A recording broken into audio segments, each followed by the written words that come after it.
આજરોજ અંકલેશ્વર કરજણ કોલોની ખાતે ઇન્સ્પેક્શન બંગલો અને ડિવિઝન સબ ડિવિઝન ઓફિસના ખાતમુહૂર્ત કરવામાં આવ્યું છે. એમાં 6 કરોડ અને 62 લાખના ખર્ચે અહીંયા આજે ખાતમુહૂર્ત કરવામાં આવ્યું છે કે જે 1965ની સાલમાં જે ઓફિસ બિલ્ડિંગ અને ઇન્સ્પેક્શન બંગલો જે બન્યો હતો એના જે 60 વર્ષ ઉપરાંત થયા છે અને જર્જરિત હોવાને કારણે એ નવું મકાન અહીંયા બને, જેથી કરીને કરજણ ડેમ અહીંયાથી લગભગ 100 કિલોમીટર આસપાસ જે દૂર છે ત્યાંથી અધિકારીઓ અહીંયા આવું જવું હોય તો એને રહેવા માટે પણ એ કામ લાગી શકે. સાથે સાથે ચાલુ વર્ષે નવેમ્બર, ડિસેમ્બર અને જાન્યુઆરી મહિનામાં 3 મહિના એટલે કે 90 દિવસ કેનાલ બંધ રાખીને ત્યાં 900 કરોડના ખર્ચે જે એક્વાડેક છે, સાયફન છે, એ નવીનીકરણ કરીને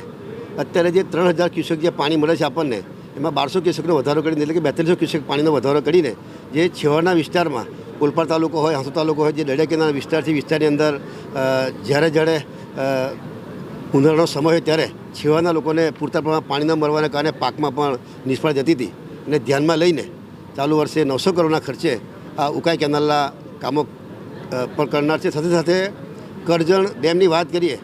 વર્ષોથી કરજણ ડેમ ફૂલ ભરાઈ જાય છે, પરંતુ એ પાણી સિંચાઈ માટે છેવાડા સુધી પહોંચતું નહોતું. જે કેનાલ જે હતી, કેનાલને નવીનીકરણ કરવા માટે જે 51 કિલોમીટર લંબાઈની જે કેનાલ છે એમાં 143 કિલોમીટરના ખર્ચે એ કેનાલ ઉપર નવીનીકરણ એટલે કે લાઇનિંગ કરીને જે આપણા શેંગપુર, ઉછાલી, મોતાલી સુધી એ કેનાલ જે આવે છે એ છેવાડા સુધી પાણી પહોંચે માટે આ કેનાલનું નવીનીકરણ કરીને છેક છેવાડા સુધી લોકોને ખેડૂતોને સિંચાઈ માટે સગવડતામાં એક વધારો થનાર છે.